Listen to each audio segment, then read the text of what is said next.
পিরোজপুরের আঞ্চলিক মহাসড়কের কচা নদীর টগরা চরখালি ফেরিঘাটে যাত্রীদের ভোগান্তি।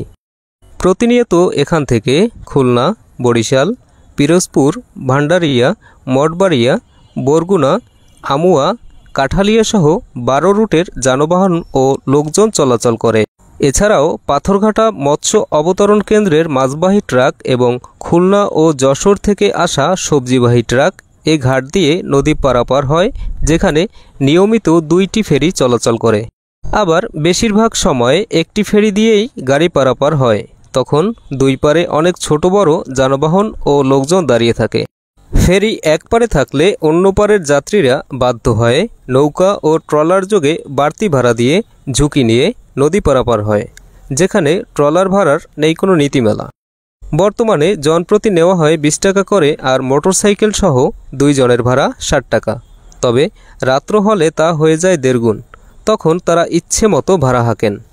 নদী পার হতে হলে 1.5 গুণ ভাড়া দিয়েই পার হতে হয়। ট্রলারে লোক ভর্তি হলেও ছাড়ে না। ফেরি যখন ওপার থেকে নদীর মাঝ বরাবর আসে, তখন তারা ঘাট থেকে ট্রলার ছাড়ে, যার নেই কোনো সময়সীমা।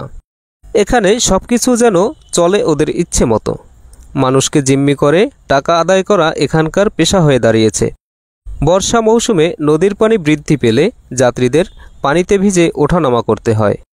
এই ঘাটে ট্রলার পরিচালনার জন্য নির্দিষ্ট সময় বেঁধে দেওয়া দরকার ও ভাড়া নির্দিষ্ট করে দিতে পারলে দূর হবে সাধারণ মানুষের নদী পারাপারের ভোগান্তি। এ ব্যাপারে ঊর্ধ্বতন কর্তৃপক্ষের সুদৃষ্টি কামনা করছেন নদী পারাপারের সাধারণ মানুষ।